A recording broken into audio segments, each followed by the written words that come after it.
Don't overthink it. Just take a vacation, snap out of it. You just have too much free time, you're too fragile. Whenever I hear you humans say these things to my host, I let out a silent, maniacal laugh from deep within their body. You know absolutely nothing about me. You think I'm just a bad mood, a fleeting sadness, or some kind of millennial whining. Let me reintroduce myself. I am not you being dramatic. I am not you just giving up. I am a dead knot tied tightly inside your neurotransmitters. I am the weaver of the emotional mist. They call me depression. I don't need to destroy your immune system like a virus or devour your organs like cancer. My art of the hunt is far more elegant. I don't use fangs or claws. I simply use invisible threads to quietly entangle your brain and rewrite your perception code. I can make you feel the absolute isolation of deep space in the middle of a crowded Friday nightclub. I can make you utterly convinced you are a worthless piece of trash, even when you are surrounded by love. Are you ready to enter my mist? I hide in the deepest crevices of your brain. Down there, 3 core rivers keep your human soul running, and my job is to cut them off. The first river is serotonin. It's your mood stabilizer. I intercept it with my black web. The once raging river is drained into a muddy, dry trench. From that moment on, you lose the ability to feel peace. Anxiety and despair begin to grow like weeds. The second river is dopamine. This is your wellspring of pleasure, anticipation, and reward.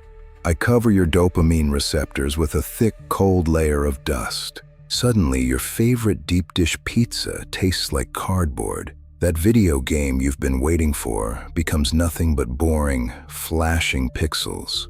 The person you once loved stands right in front of you, but your heart doesn't feel a single ripple. The third river is norepinephrine. It's the engine behind your actions. I drain every last drop of oil from this motor. That's why you open your eyes in the morning, having done absolutely nothing, yet you feel like you just ran a marathon.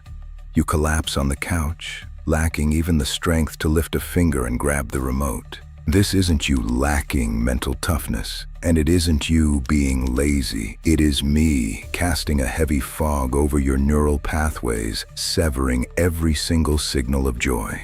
My infiltration always starts with the little things you barely notice. At 3 a.m., you're doom scrolling in the dark, tossing and turning.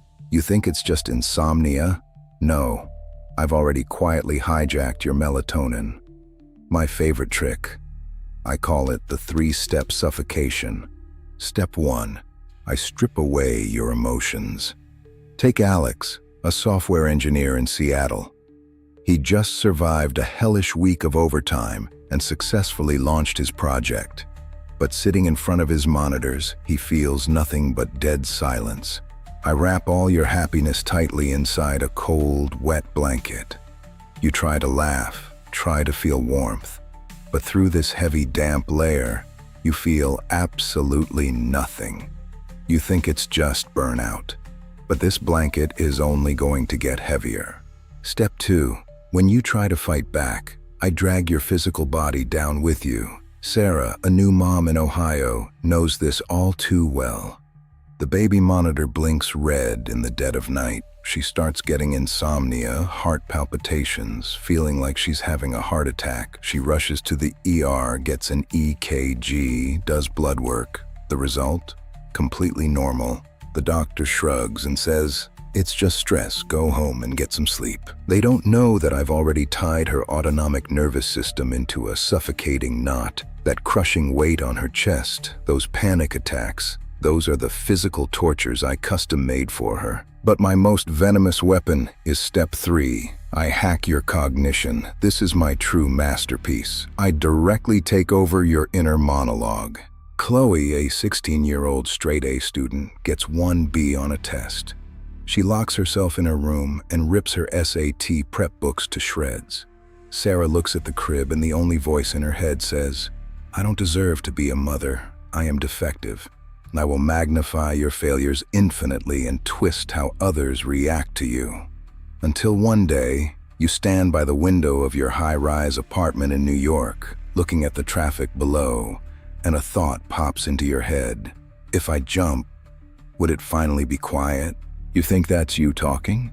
You're wrong. That's my whisper. In this process, I have to thank my unwitting accomplices, the self-righteous humans around you. They are always my best wingmen, using the most dismissive tones. Just man up. You have so much going for you. What do you have to complain about? Just go for a run or do some yoga, you'll feel better. Every time they say these things, the web I've woven tightens just a little bit more. This web is never something you can dismantle just by being told to cheer up. It's as absurd as pointing at a man with a broken leg and saying, if you just run hard enough, the bones will magically fuse back together. I don't care about your social class. I've watched comedians who make millions laugh end their lives in their bedrooms. I've watched top Wall Street executives weep uncontrollably in their dark, empty penthouses. As long as there's a crack in your brain chemistry, I can crawl in and build you a custom-made, lifelong prison. Humanity arrogantly assumes I only prey on those who have suffered severe trauma, but my hunt is entirely indiscriminate. Sometimes it's postpartum hormones. Sometimes it's just endless loneliness. One of my proudest masterpieces is 82-year-old Eleanor. Her kids are in California and only visit once a year for Thanksgiving. When loneliness and arthritis chipped away at her, I broke her with ease. She poured out an entire bottle of sleeping pills. You see, her despair spread through that terrifyingly quiet suburban house. Even a soul that has weathered decades is pathetically fragile inside my web. This is my dominance. Faced with physical damage to your neural pathways, you actually delude yourself into thinking you can cure it with a cup of hot tea or positive thinking. Of course, I am not invincible.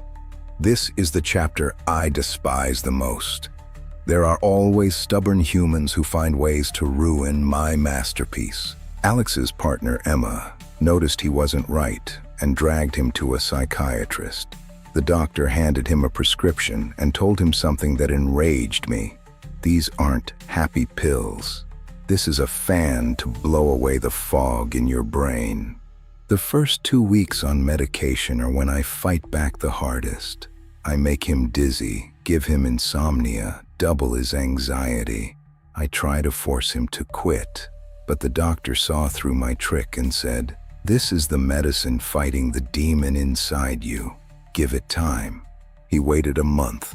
One morning, he opened his eyes and actually didn't feel like his body was filled with lead. He even went for a morning run and made himself a pour-over coffee.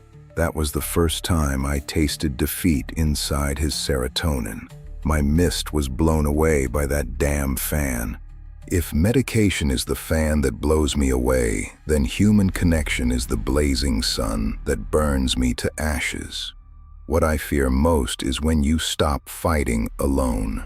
When Sarah's husband finally understood that his wife wasn't being unreasonable, but was actually sick, he started taking over the 3 a.m. feedings. When her therapist taught her to replace "I'm a bad mother" with "I'm just a human who is learning." Months later, Sarah looked at herself in the mirror and smiled again. My web was burned clean away by that warmth. And what about Eleanor, my prized trophy? A visiting nurse knocked on her door. She wasn't sent to a cold hospital. She was guided to join a community jazz choir and started tending to her backyard garden again. She didn't die that lonely night. Weeks later, she was singing classic jazz. Her long, depleted dopamine receptors were polished bright again by the upbeat piano and the laughter of her neighbors. These people proved a cruel reality to me. No matter how densely I weave my web, it can never block the pure, genuine bonds between humans in the real world. Stop saying, "I can handle this on my own." Carrying the weight alone only makes my web tighten. Your pain is never an overreaction, and you must never think, "I'm broken forever." If an 80-something-year-old woman can find her voice again, what gives you the right to give up? I am the weaver of the emotional mist. I am unstoppable in the dark. But the one thing I fear most in this life is your willingness to reach out and find that faint glimmer of light.